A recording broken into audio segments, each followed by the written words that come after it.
a estos tres ejes que para mí definen el cuadro de situación actual. En primer lugar, el Foreign Office armó en la posguerra y fundamentalmente a partir del año 89, gobierno menemista, armó toda una red, una batería de convenios que en la práctica han atado de pies y manos a la Argentina bajo esta fórmula del paraguas. Me refiero, primero y principal, a la primera declaración de Madrid, Madrid I, que fue creo de octubre del 89, donde se restablecen, se fija la fórmula de paraguas y se restablecen las relaciones diplomáticas, cesa el estado de hostilidades y Gran Bretaña levanta la zona de exclusión de Malvinas. Es decir, se normalizan las relaciones a posteriori del conflicto que habían quedado un poco en el aire o imprecisa. Luego, en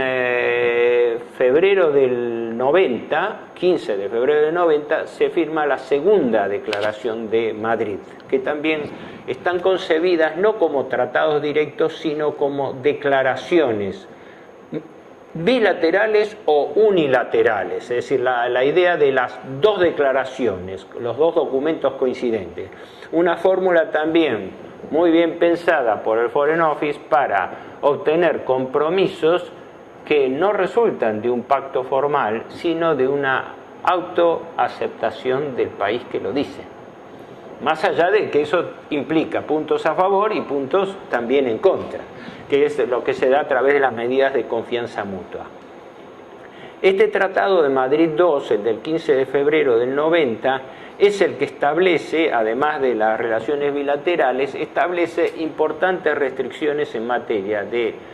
información, de comunicaciones, de relaciones entre los países, casos de salvamentos, etc. Pero también establece una serie de restricciones militares que Gran Bretaña las establece a 13.000 kilómetros de distancia, pero nosotros las tenemos sobre nuestra plataforma continental dentro del espacio de las 200 millas y dentro del espacio. O sea, hay una asimetría total entre una potencia europea distante que tiene un enclave en el Atlántico sudoccidental y que está pactando con un país ribereño que debiera tener todas las condiciones de soberanía, pero las tiene cercenada por una potencia colonial. Por eso el esquema colonial que se mantiene con la extracción de recursos, porque el pie británico en las islas es la base fáctica para la explotación sistemática de los recursos naturales. Pesca, ahora petróleo, el día de mañana minería submarina, etcétera. Es decir, estamos desposeídos de nuestros recursos, amén de nuestros controles militares. La batería de convenios se completa luego con la Declaración de Londres de diciembre de ese mismo año, diciembre de 1990, que es básicamente la proforma del TBI, del Tratado Bilateral de Inversiones, que se firma entre Argentina y Gran Bretaña, que fue el primero que estableció un convenio de promoción y protección de inversiones extranjeras en la Argentina, que después sirvió de modelo a 40 o 50 otros tratados que están en vigencia, pero del cual el de Gran Bretaña, entiendo, fue el precursor, fue el primero que se firmó, donde se establecen fundamentalmente garantías para la inversión extranjera.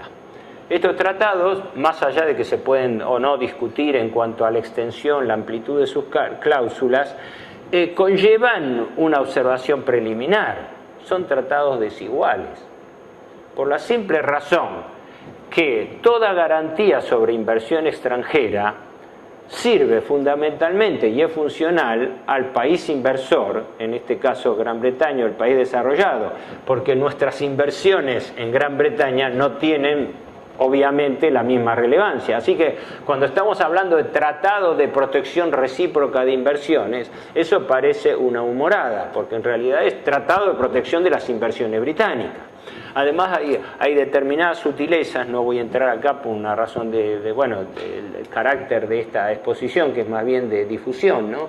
Pero, ejemplo, es muy delicado en el caso británico las garantías o no sobre retroactividad de las inversiones realizadas. Esto es importante porque entonces no sabemos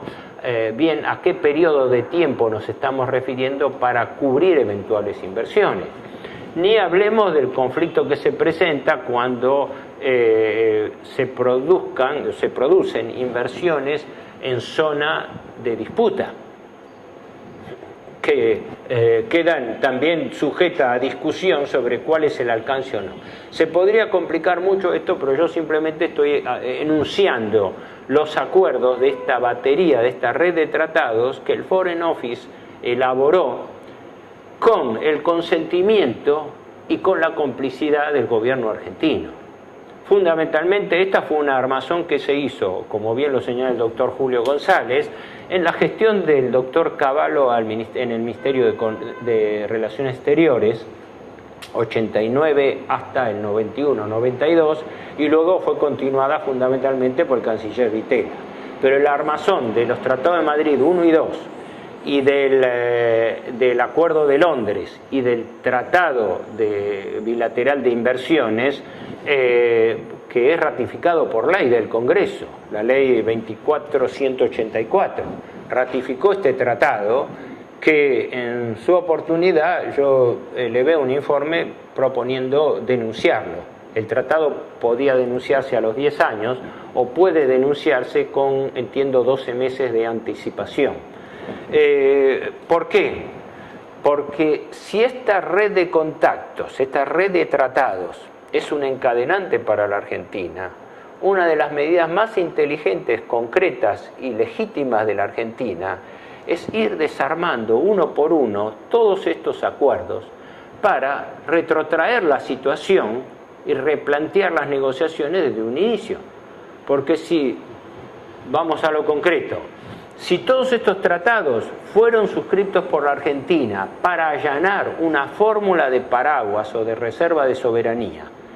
pero Gran Bretaña se niega siquiera a debatir la soberanía, entonces estos tratados preliminares no tendrían en conjunto razón de ser, porque son tratados funcionales a los intereses británicos. Lo único que hacen es diferir la fórmula de soberanía, mientras, amparado en la existencia de estos tratados, el gobierno británico avanza unilateralmente por su cuenta.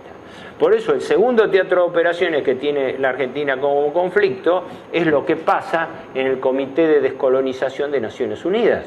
donde Gran Bretaña avanza en la creación de un Estado artificial, un Estado aparentemente independiente en las islas, que en realidad, más allá de reconocer los derechos de los habitantes, que eso la Argentina nunca lo puso en discusión, no se trata de afectar la población malvinense, cualquiera sea el origen, británico o de terceros países, sino salvaguardar que las Malvinas no se conviertan